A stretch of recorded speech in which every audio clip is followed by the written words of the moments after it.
Good evening, everybody, and welcome to another edition of No Limits. My name is Scott Morgan, North Motor City Man. I'm glad to be joined by my co-host, Candy Ebling. Good evening, Miss Ebling. Good evening, Mr. Morganroth. How are you this evening? All right, it's a World Series night, and we have the Tampa Bay Rays taking on the Los Angeles Dodgers, a series where something is going to give here, isn't it? And that's is going to give because one of these teams is going to get rid of a drought. The Tampa Bay Rays have never won a World Series, and the Los Angeles Dodgers have been idle since 1988. Yeah, That's true, and you're actually going to bring another title to one of the towns because each of them, one has a basketball title and one of them has a hockey title so far. Yeah, Title Town USA will be decided with this particular series, won't it, Candy? It sure will. A game of the best of seven, if it takes seven. It's certainly an interesting matchup for sure. The Tampa Bay Rays and the Los Angeles Dodgers. So let's tell our listeners a little bit about the history of the World Series. Okay. So the World Series is actually the annual championship series of Major League Baseball in the United States and Canada. It started the contest in 1903 between the champion teams of the American League and the National League. American League actually started, do you know what year, Scott? Can't recall. 1882. And do you think the National League is older or younger? Well, I would say it's older because they call the American League the junior circuit. It is. The National League was actually established in 1876. But they didn't start playing the World Series until 1903. Mm-hmm. Okay. It's called the Fall Classic. Do you know what the name of the trophy is that they're playing for? Commissioner's Trophy. Very good. Very good.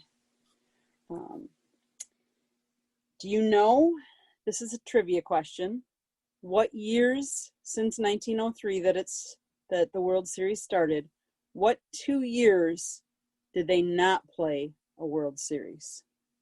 Well, I know one was 1994. The baseball players' strike was one of them. Correct. Can you guess the second one? I believe, well, I know they had the Black Sox scandal was one, but I think they played it. And I think they played during World War II or was it World War I? I'm trying to remember.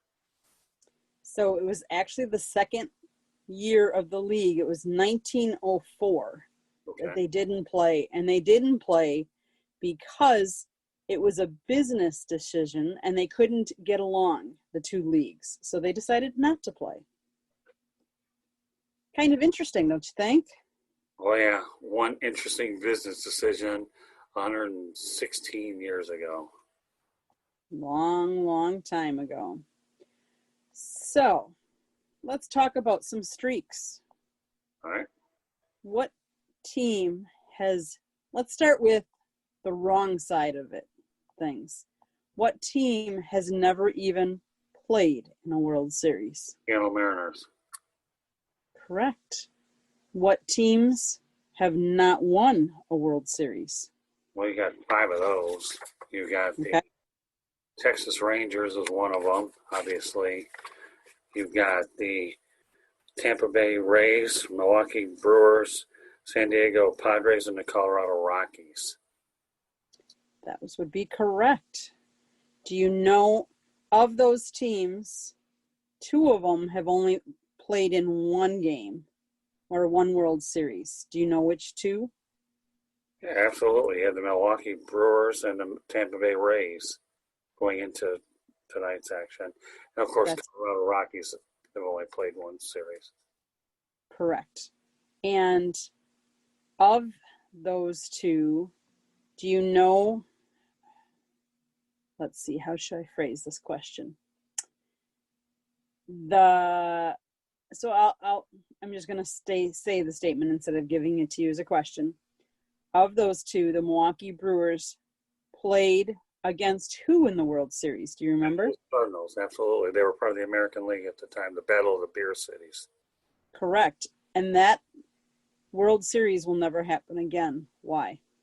Well, obviously, they're divisional rivals, same league. Correct. Correct. So they can't play again. So, what team? I'll give you another series that can't play again either. About the Houston Astros and the Chicago White Sox. Yep. Correct. Correct. Very good. You must know your baseball World Series. I think I know a little bit about it. Been around it a long time. You have. You have. So, let's go to the other end of the spectrum. What team, and we probably all can guess this, what team has played in the most World Series? New York Yankees. Okay.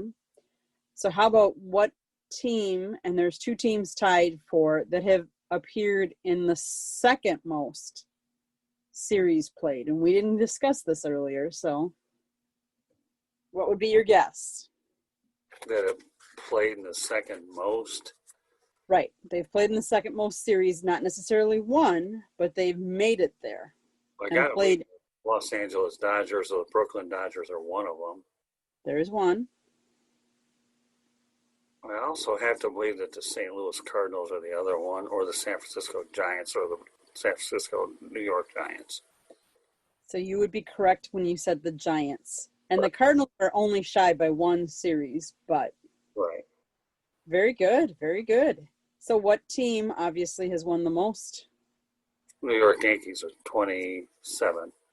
So they've won more than any other team has even made it to right. the series. What team has had the second most wins? Well, St. Louis Cardinals. The third most? You have the tied for the Oakland A's and Boston Red Sox at 9. And the fifth? Giants, 8. Very good. And 3 of those, mind you, occurred here in the after the 2000 mark when you had Bruce Bochy winning on odd years. And one of those was against the Detroit Tigers, regretfully speaking, when they swept them. But those are some pretty good teams. Those are some pretty good teams. So do you have some memories of some of those games? Absolutely. That you'd like to share? Well, I'll talk about some memories in general. 1968 World Series, my dad took me to Game 3 of the World Series between the Tigers and the St. Louis Cardinals. Earl Wilson was on the hill. Tigers lost the game, but the fact is, having a chance to go to the World Series as a kid when your father takes you certainly is an incredible thrill in its own right. That would be. So we'll take it a little step further. In 2019, I had the opportunity to meet my idol, Mickey Lolich, and did a radio broadcast with him and spent time with him in Florida. Bought 4 books, one for my father, and didn't I buy your father one, I think, as well, didn't I? Mm-hmm. And outside. That was a great experience spending time with Mickey Lolich in Florida. It was an interesting World Series. In 2001, I was living in Arizona at the time of 9/11, and the Arizona Diamondbacks defeated the New York Yankees in 7. Bob Brenly was the manager against Joe Torre. And at that time, everybody was rooting for the Yankees, and I was actually rooting for the Diamondbacks that lived in the area. I'll never forget the time when I was celebrating in a sports bar. I broke 3 toes jumping up for joy. Then again, that shouldn't surprise anybody, but when you're caught up in the moment, it's another thing. And I actually saw the Detroit Tigers play the Arizona Diamondbacks that summer for over a Father's Day series and got to spend time with Ernie Harwell.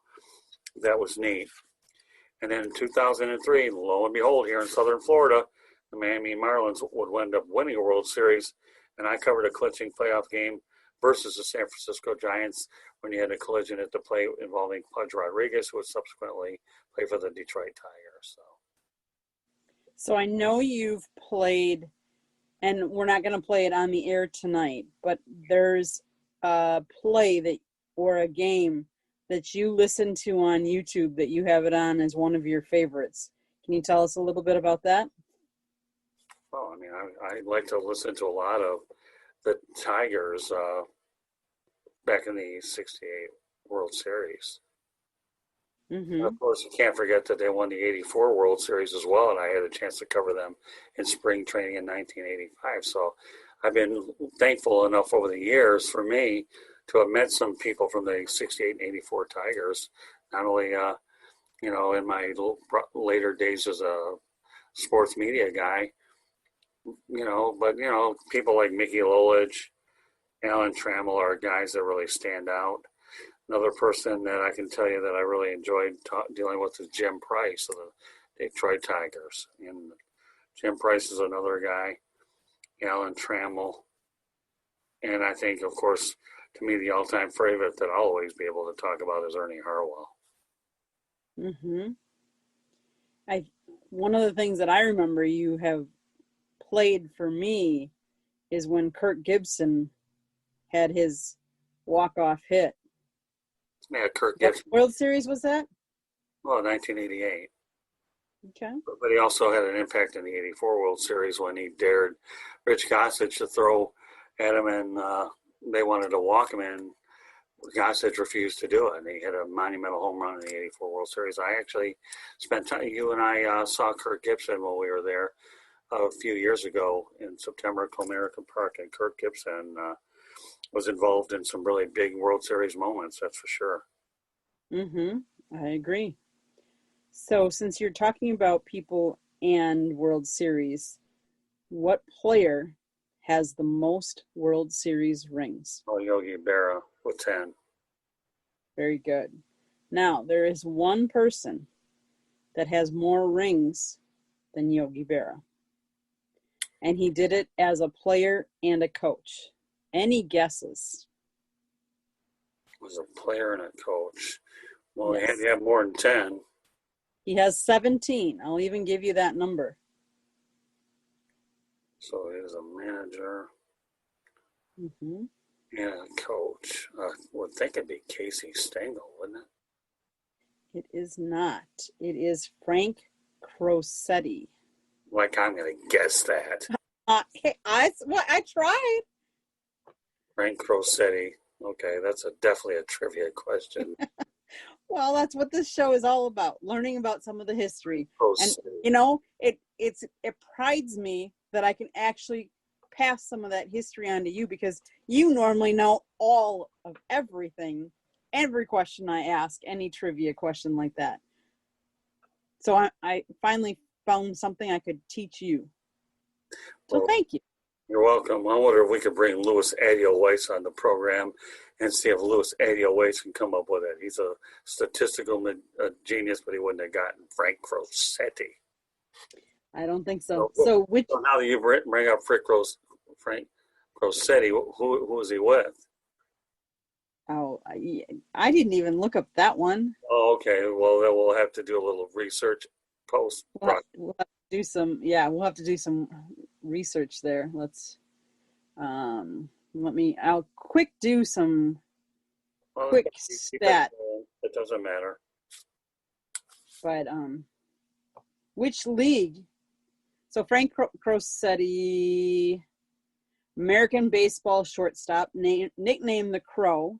He spent his whole 17-year Major League Baseball playing career with the New York Yankees before becoming a coach with the franchise for an additional 20 seasons. No, oh, there you go, Frank Crosetti. If that's what it took for you to get one past me, more power to you, pal. Not usual that I can, put one past you. Well, that wasn't hard. Well, I have to stump the stumper sometimes, Okay. Well, you did. Okay, I got one. Okay, There's a little bit of information about the Seattle Mariners, though. They haven't been to a World Series, but their manager was Lou Piniella. I believe that they hold the record for most wins in a season with 116. You can check that out and tell you how right I am. Why don't you do that while you're at it? Okay. Knocked out, I believe, by the New York Yankees at the time. Let me see. Seattle Mariners, folks, never been to a World Series. Haven't even been to the playoffs, I think, in 19 years. But yet they had one of the best, probably the best season in baseball history not to even make it to the World Series. They finished 116 and 46. Right. And Lou Piniella was the coach, right? You got it. What year was that? That would have been 2001. It was the Well, 25th year since their franchise's inception. point well taken. Take that to the bank, Franco City. The Mariners have one under loop. Yep, you got one on me and I got one on you. Okay. So which league has the most wins? American League. And do you know how many percentage of the time they 56, 57%. 57.3%. Mm-hmm. Yankees have accounted for 23.4% of all series played and 40.9% of the wins by the American League. Okay. Let's talk about which two teams have faced off the most times against each other I believe the in Yankees World Series. and Dodgers. I'm sorry? Yankees and the Dodgers. Correct. Yes. 11 total contests between the two. Well, dating back to their days when they were the Brooklyn Dodgers and the New York Yankees. They had a little bit of a history there. Yes, the Yankees won 8 of those 11 contests. So let's go into some of the streaks and droughts. So you know that the Cubs won. How long was their drought? Do you remember? It was 106 years. 108. Very close. Very close. Very good. Yes. Do you know how many teams have done back-to-back? Well, I do know that the Cincinnati Reds did it back in the 70s. The Yankees did it for 3 years, from 98 to 2000. And I know the Oakland A's have done it back in the 70s. I don't know exactly the rest of them, but those are 3 examples that I'm familiar with. So the New York Giants, 4 World Series appearances are the most consecutive appearances for any National League franchise. Okay. The Yankees have the Yankees are the only team in MLB to win more than 3 series in a row, winning in 4 consecutive seasons from 36 to 39, and an MLB record 5 consecutive seasons from 49 to 53. Okay. They also won 3 consecutive from 98 to 2000, and the Oakland Athletics are the only other team to have won 3 straight titles, doing so from 72 to 74. It's pretty good years over there. Jim Catfish Hunter was on that team. Raleigh Fingers, a guy you guys in Milwaukee are familiar with. Reggie Jackson was a part of those teams. When you get to World Series, you definitely have Hall of Fame players for sure. Mm-hmm. Oh, I agree. So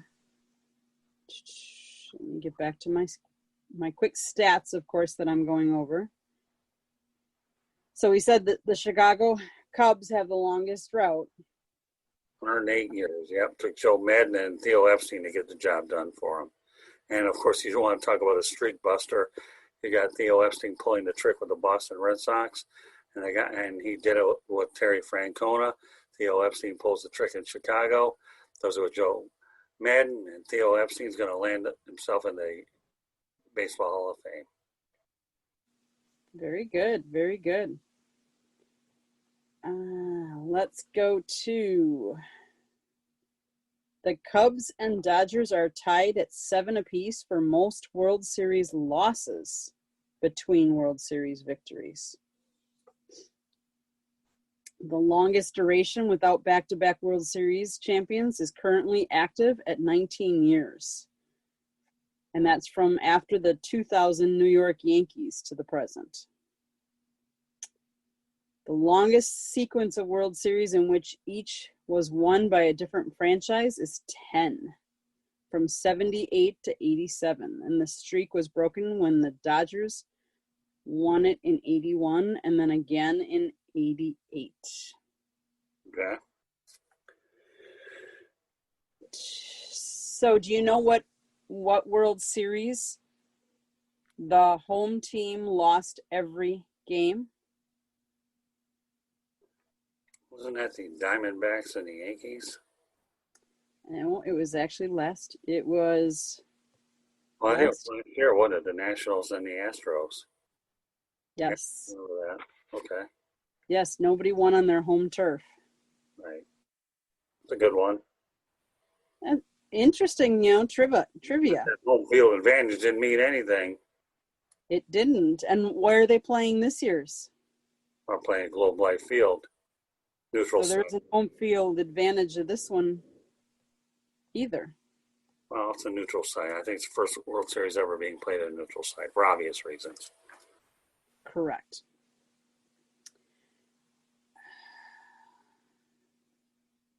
So the Minnesota Twins / Washington Senators won all 3 of their World Series championships in 7 games. The Boston Red Sox have lost 4 series, all of which were in 7 games. Right. There have been 19 World Series 4-game sweeps. Right. The most recent was in 2012. Right, when the Giants beat the Detroit Tigers. Exactly. 9 teams have swept a World Series at least once. The Yankees have done so most often with 8 times. Red Sox, Reds, and Giants have all done it twice. Braves, Orioles, White Sox, Dodgers, and Athletics have each swept 1 series. 6 of the teams, all but the Orioles, Red Sox, and White Sox, have also been swept 0-4 in at least 1 World Series. Want to know the most famous home run Bobby Thompson shot heard around the world is one. Mm-hmm. Ernie Harwell actually called the game, but he wasn't the guy that you'll hear the voice. He was on, I believe he was on TV calling the game, and his fellow announcer was doing it on radio, and they always catch the radio voice doing it. Interesting. And a little bit of information about some of the Pirates. 1979, We Are Family was the theme of that one, and then 1971 was the last one. Roberto Clemente ended up winning, or he was tragically killed. Okay. About the Boston Red Sox. The Boston Red Sox overcame a 0-3 deficit to beat the New York Yankees in 1 series to get to the World Series, and then ended the drought against the St. Louis Cardinals. And then you go ahead and talk about the Boston Red Sox collapse against the New York Mets with the Bill Buckner defensive gaffe. You are a wealth of information. Where you keep it all and how you hold it is beyond me. Between the ears, inside the mouth, ramble it off. Let's talk about a series, and I'll give it to you. So did you know that there were 9 World Series that have ended with walk-off hits? I didn't know that the amount, but I do know that Joe Carter hit one for the Toronto Blue Jays over the Philadelphia Phillies. I know that was one of them that went in walk-off style.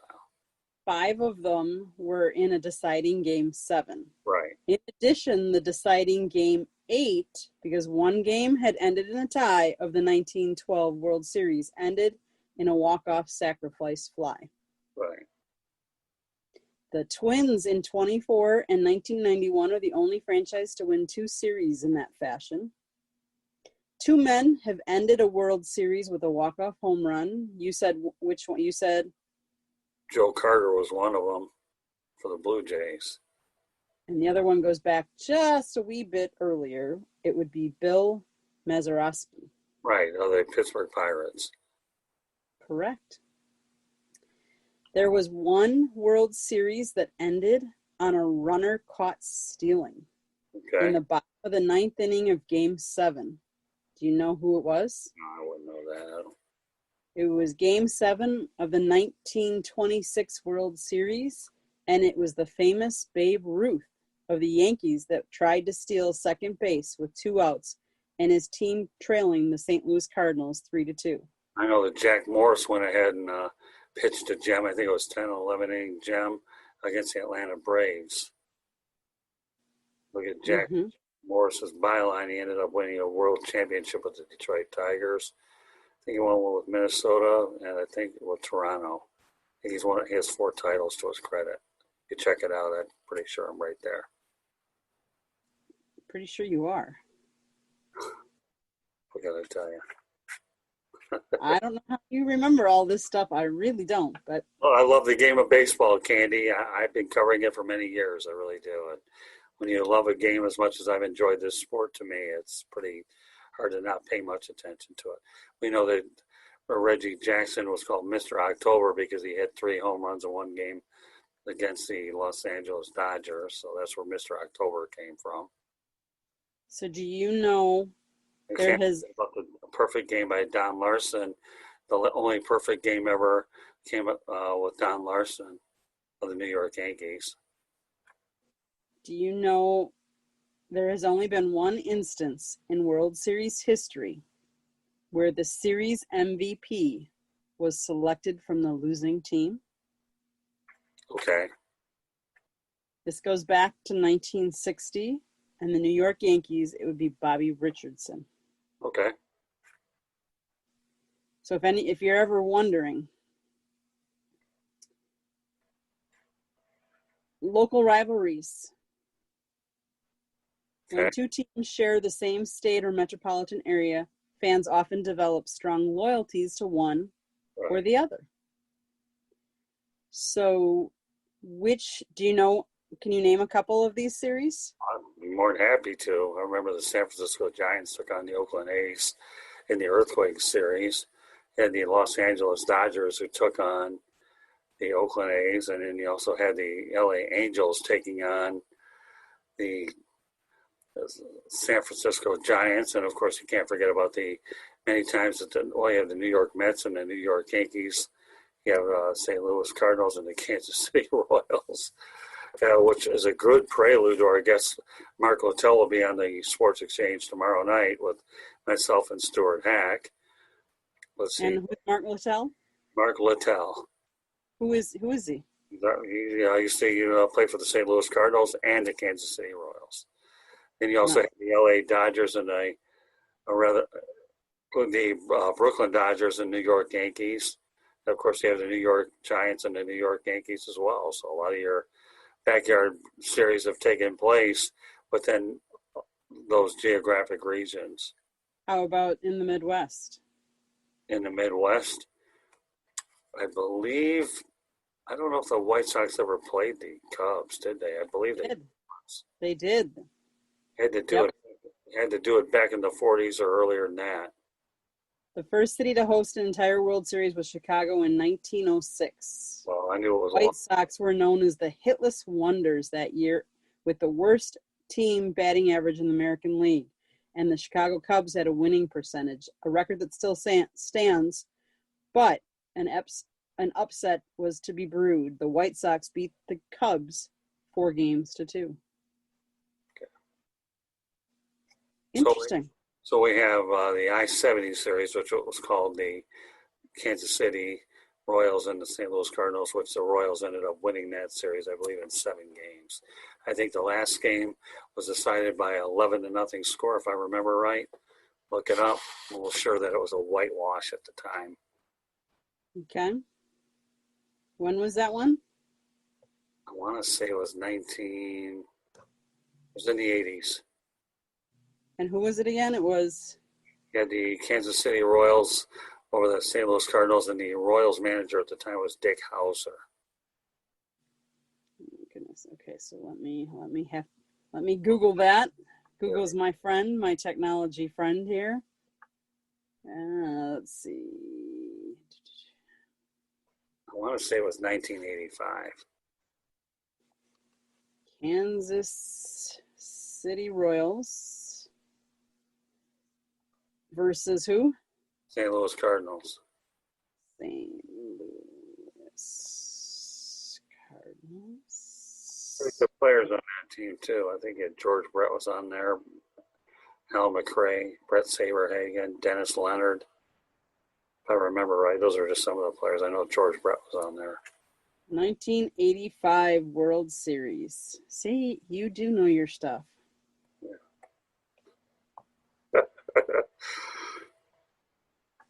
Let's go to it. Let's see a little bit. Well, the New York Series, the Subway Series is what they did. Mm-hmm. But this one,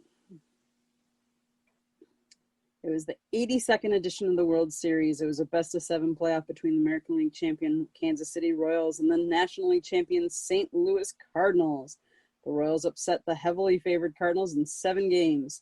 The series was popularly known as Show Me Series or the I70 Showdown Series, as both cities are in the state of Missouri, which is nicknamed the Show Me State and are connected by Interstate 70. Yeah, they called it the I70 Series at that time, or whatever. And who was managing the Cardinals at that point? At the time, I believe it was Whitey Herzog. Very good. Do you know who was managing the Kansas City Royals? Told you, Dick Hauser. See, you know your stuff. Do you know who was the MVP? I would want to think George Brett was, but I don't. Brett Saberhagen. Brett Saberhagen. I saw him play for the Fort Myers Royals in the Florida State League. Right. Yeah. Brett Saberhagen. I knew he was on that team. Yep. You're right. I believe the closer on that team was Dan Quisenberry. I don't think it tells me exactly everybody. So for a lot of you folks out there that wonder how far back I follow the Fall Classic, again, when you're brought up with it, it's in your blood. Sounds like it. You got all these stats down pretty good. I go to Don Larson in the perfect game, the only guy that's ever thrown a perfect game for the New York Yankees. Google up Don Larson. I believe that occurred in the 1950s. Larson, perfect game. Let's see.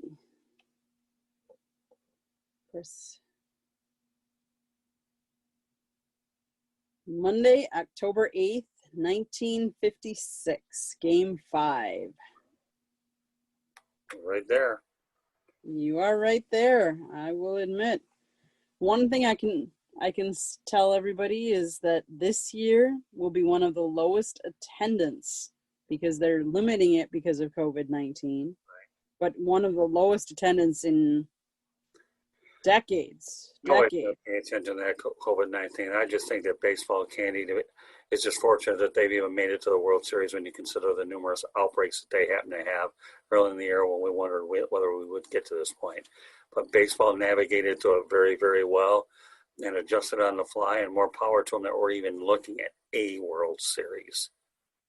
And That's true.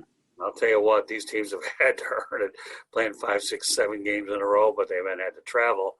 But being in a bubble atmosphere where you're only able to go to the hotel to the stadium was unbelievable. And Don Mattingly talked today when I was on his Marlins call, and he said what he enjoys being out of the bubble is he gets to eat on regular plates and use regular silverware and not worry about paper plates or containers. So it's been a tough year. I can understand that. I can tell you that an update on the score, it's 6-1 Dodgers, top of 6. Okay. Well, I mean, the Dodgers are heavily favored to win in this series. There's no question about it. So I think I read an interesting fact that 2 of the Dodgers make up almost the same payroll as the whole Tampa Bay Rays team all together. Right. Well, you got to remember, though, in 1981, when the Dodgers beat the Yankees in the World Series, that was a shortened season as well. So they ended up getting a World Series, but nobody's going to stick an asterisk next to it. The reality of the situation is that, the Dodgers won it, and I had a feeling they'd probably win it all this year. And obviously, they won 43 games out of the 60, so they played like favorites. They were tested by the Atlanta Braves in 7, but this is a different animal. The Andrew Friedman Bowl, as we talked about it on yesterday's edition of 108 Stitches Baseball Talk. I mean, great moments are defined during the Fall Classic. That's what defines your careers. I can remember back in 1981, I was pulling for the Diamondbacks, even though September 11th took place and the whole world wanted the Yankees. I think there's only 2 towns that didn't want the Yankees to win it. One, Boston.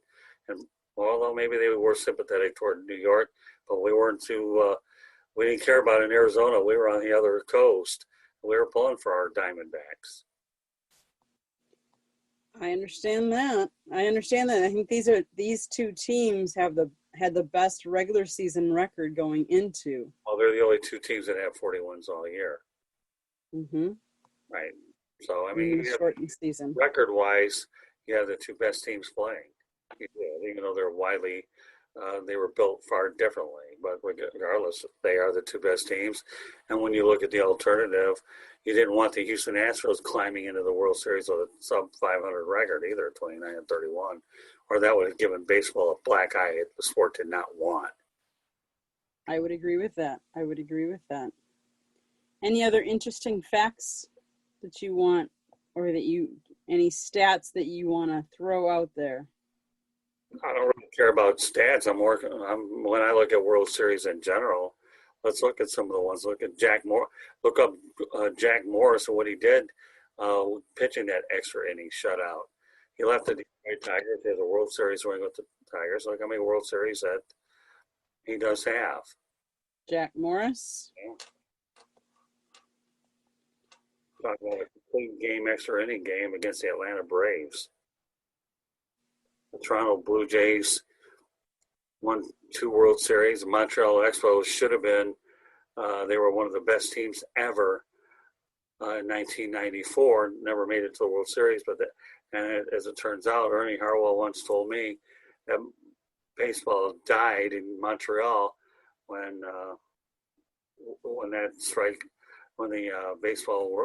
the series was canceled due to the players' strike. It took baseball years to recover from that situation. So he won a World Series MVP in 1991. He's a 4-time World Series champion, 84, 91, 92, and 93. Right, so I think he won 84 with the Tigers, 91 with the Twins, and I think the other 2 were with the Toronto Blue Jays, if I recall correctly. 84 Tigers, you are correct. So go back to the Minnesota Twins series and tell me how many innings shutout ball that he pitched when he beat the Atlanta Braves. Let's see. World Series champions, Jack Morris. I know, I'm just 84, 86. Okay, Morris started for the Twins 3 times in the series, going 2-0 with a 1.17 ERA, making his final outing in the deciding Game 7 in the postseason's performance for the ages. The 36-year-old hurler threw 10 innings of shutout baseball against the Braves as the Twins won the game 1-0 on a 10th inning single by Gene Larkin that scored Dan Gladden. Right. Morris was named the World Series MVP for his performance and joined fellow pitcher Sandy Koufax as the only players to win the Babe Ruth Award twice. He holds the record for the most wins by a Twin in a single postseason with 4 in 1991. Rightfully deserved. You put Jack Morris in the Mickey Lola discussion. You talk about guys that performed when they had to in the postseason, and Jack Morris, without a doubt, is a guy that should be acknowledged. Of course, you talk about Don Larson's perfect game. Those are just monumental feats. I mean, again, the World Series is filled with big moments. The Bill Buckner defensive gaffe that cost the Red Sox a win. But for those people that are leaning on Bill Buckner for that gaffe, the Boston Red Sox lost that series in 7 games. Yeah, they don't lose it in just one. Right. It's a series for a reason. Exactly. So I mean, you have great moments are defined in the postseason. They either make you or they break you. Managers, define their legacies by how they end up performing, whether they can win that elusive. I mean, Casey Stengel won a lot of championships, and the list goes on and on. We could fill hours and hours of this broadcast. But the main thing is this is where we're at. You have the Tampa Bay Rays, one of the lowest payrolls, and Don Mattingly was saying today on our call that they're the model franchise to build with player development. You can't always buy a World Series, even though in 1997 the Florida Marlins at the time did until Wayne Huizenga disassembled it and they had a fire sale. And then, of course, in 2003 they traded Miguel Cabrera, Dontrell Willis away, and a lot of their better players because they couldn't afford to keep these guys, and they were paying a lot of money. Well, that's what happens with a lot of these smaller market teams. I remember back in '87, the Brewers did the same thing. You know, they went out and got CC Sabathia. Right, right. You know, because they wanted to win, and they wanted to win then. Well, there's a lot of teams that play for the now. I mean, remember one of our broadcasts, we had Doyle Alexander traded for John Smoltz. Nobody ever thought that John Smoltz would go ahead and turn out to be the player he was, but Doyle Alexander served his purpose and did win. Had a couple of good years with the Tigers. They got him to the playoffs. It just wasn't meant to be for him to go any further than that. So, Right. you know, the World Series is defined not only with great players, but you have some of the great managers. New York Yankees have Billy Martin break them out of their World Series drought for a while. And then you would have Joe Torre had a good legacy over there. Sparky Anderson was the first manager to win it in both leagues, and you had Tony La Russa did the same feat. And that's a feat that rarely ever gets done either. Yeah, I can't imagine that one. But it has happened in a big way. So the managers that have the most successful World Series managers in history have both guided teams to 7 world championships. Joe McCarthy and Casey Stengel. I wonder where that name came up in this broadcast a little bit earlier, right? You did name Casey earlier, yes. Right. Did you name Joe too? I don't remember. Joe Torre, yeah. No, it's Joe McCarthy. Joe McCarthy. No, I didn't mention him. Okay. Joe That goes back a little bit further.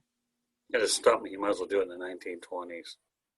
He did in the 30s and 40s. The 30s, whatever. Way, way early. Yes. Fred Ebling wouldn't get that one right. Okay.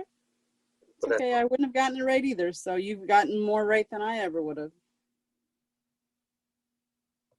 Any final closing thoughts, Mr. Morganroth, Mr. Baseball? Well, yeah, I mean, it's that time of the year. I mean, like I said, as I mentioned, really thankful that they can get the World Series. I don't think there should be an asterisk on this series at all because it's been a tough year for everybody. The baseball season, we're just thankful that it's going to come to a conclusion. And record-wise, the 2 best teams are actually going to go ahead and play. Now, how long the series goes, I don't know. I don't give the Rays much of a chance against the Dodgers. I really don't. I mean, there's just so much a big disparity in the talent level, but I can see the Rays winning a game or two, but not much more than that. I think the Dodgers are way too powerful. They got Mookie Betts on that team, who obviously probably makes more than that whole franchise. He could buy stock in the Rays if he wants. And if that isn't enough, you got Clayton Kershaw as well. It's those 2 contracts do almost the same as the whole Rays. Dave Roberts might get the gorilla off his back so people will leave him alone. But we'll see. I mean, the World Series success is defined. And you know what? No matter what they say about it, you get a ring, and people will always remember those World Series wins because you have your reunion parties and so forth. And it's an opportunity to still have a celebration and bring the city together no matter how many games. It's not like leagues haven't had player stoppages where you haven't had as many as the regular games, but nevertheless, the champion's been crowned either way. Correct. Now, in the previous round, they went back to back to back to back. But in this round, they don't. They do actually have a day off here and there. Right. Well, I mean, it happens. Sometimes teams will get series over with earlier, and then they have a 5 to 7 day wait in the World Series, and then they lose their momentum, and they're not as sharp, and that could play a factor. I'm not using it as an excuse why teams don't do well, but baseball's a game about momentum. If you're playing well, you want to continue to play well because it's all about timing. It's all about mental. When you talk about mental, okay, you're trying to get your mind right, and baseball players are creatures of habits. That's true. I don't care if you step at the plate and you go ahead and take your glove on and off. And some of the things that these guys do is what they do. It's all a mind game with them. You're talking a sport that if you hit 300 and you're unsuccessful 30% of the time, you're a mega superstar. For a sport that commands a lot of failure. It's a very mental sport. It's draining. It's chess. It is. Do you think some of the new season changes that they had this year, that they'll keep those for the next year? There'll be a few. I believe the designated hitter will be universal within a couple of years based on the labor agreement. I don't know if it's not next year, it'll be next year after that. The 7 inning doubleheaders, I don't see that happening. I don't. That was just something because you had to get a lot of games in, and you In had a short amount of time. Yeah, the 3 batter rule I see. I don't see the extra, the runner on second base lasting more than this year. They just did what they had to do. So Don Mattingly was talking about the 3 batter rule. You get used to it after a while. It just depends on how managers have to adapt to what the rule changes are. So I see most of them, a few of them sticking, but I don't see certain ones that don't. Mm-hmm. Baseball's always been able to adapt to changes anyways, is what they've always done. It's the nature of the business. I mean, there was a time when relievers used to go 2 or 3 innings at a time. So if anybody's whining about 3 batters, please give me a break. Nobody's listening to you. They used to have more complete games back in the day. Yeah, but now you got so much money invested into these pitchers and more Tommy John surgeries that it's all come down to the 1 inning closer. Guys like the Brewers ought to know when you had Raleigh Fingers and Trevor Hoffman, those guys can go 2 or 3 innings strong if they needed to. Well, even Hader does. Yeah, well, he's a little old school, but I can tell you, he's one of those rare birds that can go, but then they have to give him a day off or two after that. But I remember Raleigh Fingers used to make a living going multiple innings, 2 or 3 innings, and the list goes on and on. I mean, Sure. So again, it's about era and so forth, and being, the changes of how things are done. There's a lot more monetary risk into these players than they have in the past. They have a lot more money invested in these players. Yeah, they sure do. They make an awful lot of money. Yep. And any closing thoughts, Mr. Morgenroth? Well, like I said, I'm looking forward to the 2021 season, working with the Miami Marlins. It's been fun working with these guys. And, of course, I really appreciate the history that I've had being around what I consider one of the greatest sports on the planet, baseball. And it's a timeless sport. It's the ultimate mind game. And those that can play a 162-game season, to me, it's a marathon.